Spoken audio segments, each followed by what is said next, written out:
எவ்வளோ நாள் தான் நாமளும் வந்து சிக்கன் ரைஸ் கடையில் வாங்கி சாப்பிட்றது. இன்றைக்கி வீட்டிலேயே செஞ்சு பார்க்கலாம். என்ன இதில் போய் பெரிய விஷயமே எதுவுமே இல்லையே, சிம்பிளாக தான் செய்கிறாங்க. என்ன நம்மக்கிட்ட சாஸ் இல்லை, அவ்வளோதான். சாஸ் இல்லாமல் சிக்கன் ரைஸ் நாம் பண்ணலாம். என்கிட்ட கோஸு, கேரட்டு, பீன்ஸு, ஒரு வெங்காயம் அது மட்டும் தான் போட்டேன். வேறெல்லாம் எந்த ஒரு குடமிளகா கூட என்கிட்ட இல்லை. இருக்கிறத வச்சு நாம் செய்வோம். நாம் வந்து ஒரு மாதிரி நல்லா சாப்பாடு நல்லா உதிரியாக வரும், நல்லா கடையில் கொடுக்க மாதிரி வரும்னு நான் ஒரு இமேஜினேஷன்லேயே பண்ணிகிட்டே இருக்கேன். கடைசியில் பார்த்தா சாப்பாடு வந்து ஒரு மாதிரியாக லைட்டாக குழஞ்ச மாதிரி ஆயிடுச்சு. சரி இதெல்லாம் சரிப்பட்டு வராது, இதுலேயே செஞ்சுருவோம், என்னத்தை போய் பெருசாக இது என்ன நாம் தானே சாப்பிட போகிறோம் அப்படின்னு சொல்லிட்டு.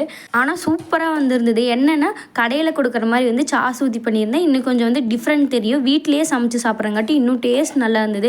வீட்டு முறை சமையல் மாதிரி இருந்தது. நம்ம சிக்கன் வாங்கிட்டு வந்திருந்தோம். அதை வந்து கட் பண்ணி சேர்த்தா எனக்கு வந்து பிடிக்க மாட்டேங்குது. சிக்கன் ரைஸ்லலாம் போட்டு கொடுத்தாங்கன்னா குட்டி குட்டி பீஸாக போடுவாங்க. நான் வந்து சில்லி வந்து வாங்கிட்டு வந்திருந்தங்காட்டி இப்படி பெரிய பெரிய பீஸாக இருந்தது. ஆனால் சூப்பராக இருந்தது சாப்பிட்றதுக்கு. நீங்களும் ட்ரை பண்ணி